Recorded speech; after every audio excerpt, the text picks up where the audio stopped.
Hello everyone, this is David. In this video, I'll be translating and summarizing the latest Urdu broadcast by Aftab Iqbal to make it accessible for our English-speaking audience. Let's go through the key developments and insights in Aftab Iqbal's words. It has been 2 days since the heart-wrenching, extremely tragic incident in Kuzdar involving Sanya Iqbal, a tragedy that has once again shaken the entire nation. On one side, a bus full of children was blown up with explosives. On the other, the government was busy celebrating. In other words, someone unfortunate attempted to spoil our official party, Field Marshal's party, and largely succeeded. Now that 2 days have passed since this horrific event, the question arises, what progress have we made? What developments have occurred? We always claim we have evidence, that we can prove things, that we have dossiers. But which institution have we approached? Which forums have we reached? We make grand speeches, hold press conferences, and then offer nothing but sorry figures. The same happened with the Jafar Express incident. We openly named India as the perpetrator. So why are we afraid now? Why don't we go to the UN? Why don't we cry out at other international forums? Till today, have we specified even one individual or organization? Have we ever prescribed anyone or identified a specific person? If you ask an average Pakistani, even an educated one, to name known Indian terrorists wanted for attacks, they will hesitate. The most they will say is Modi Sahib is doing this. But name someone, actually name a person, while dozens roam freely, and we have made no progress. Never. If you look at Indians, they will immediately mention names like Maulana Masood Azhar or Hafiz Saeed. Ask 50% of them, and they will tell you exactly who these people are. We, on the other hand, only have one example, Kulbhushan Jadhav. I've talked about him recently. He's the only one we have. There is no other Indian caught in such incidents, no other name. So when innocent children are mercilessly killed, it is deeply shameful and tragic. But we have made no progress. I waited for 2 days in silence, a kind of mourning and expectation that something would be done, that we would present some evidence. What are the reasons for this? Either we have no evidence at all and are just pretending we do, or we are an extremely naive and cowardly state that even when knowing who is sabotaging us, does not name anyone. That seems more likely because the kind of silent thuggery we observe here suggests we know, but deliberately remain silent.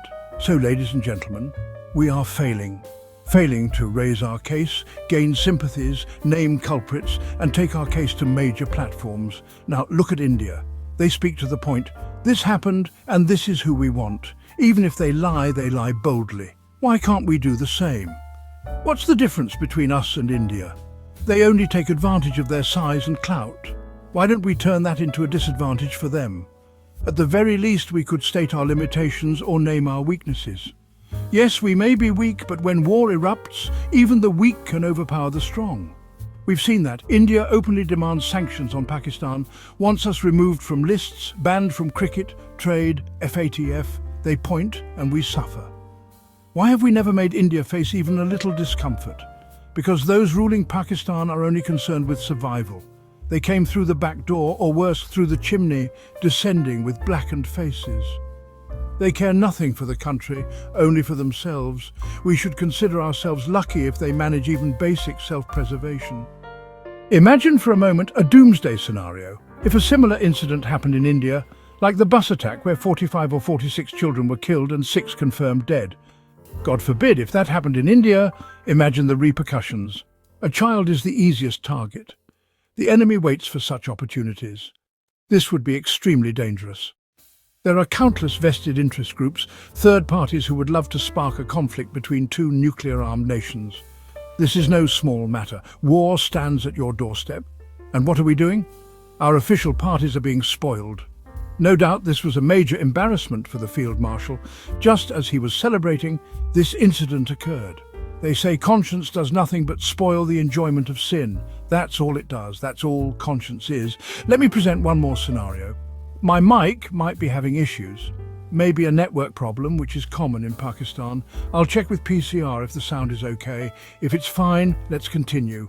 Let me raise my voice if needed. This is important. Look closely at this strategic game. The first move was the Jafar Express incident. We reacted by naming India, but then didn't mention any specific individuals, didn't knock on any forum's door. Then came the TTP's Operation Kandak, the second move. Before we could respond, they hit us again. Remember that terrible day? They nearly hit a century in attacks, big and small. The third move was the Pahalgam attack, which shocked everything. The fourth move, full-scale war. And what followed? A brief ceasefire, not a ceasefire, but a fire suspension by mutual understanding. A scary phrase implying that conflict can resume at any moment. Then comes Kuzdar again. What next? This is a game of checkmate. We need to understand where this is going. Everyone will say this is Aftab's favourite subject, war. It's not. But I see it coming. We are already at war, whether you admit it or not. What preparations have we made? The Indian naval ship, INS Vikrant, is prowling the waters around Karachi. This happened last time too. Karachi port is our hub. Imagine how easy it would be to cripple us by hitting just 4 targets there. What have we done to prepare for that? Have we matched their preparations? Yes, we have a good missile system. We might keep Vikrant at bay. But what about submarines? India has a nuclear submarine. Ours, Agosta 90B, is not nuclear. It's semi-nuclear.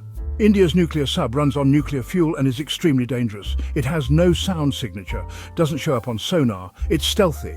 Very few people know this. Please take these things seriously.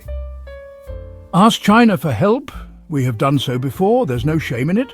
China is our friend. Even Turkey once sent an anti-submarine ship, but our own people sent it away. Why?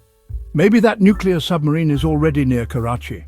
Ask residents near the docks to temporarily move. There's no harm in stocking food and medicine because we're already in a state of war. Talking about war is not fear-mongering. Are we so cowardly that mere discussion scares us? You haven't prepared the nation at all. That's why I keep discussing these things. Think about them. That wraps up our translation of Aftab Iqbal's video. I hope this English version helped you understand his message better. Please like, share and subscribe to Public Lens to help our community grow. Don't forget to leave a comment below and let me know what you thought of this effort.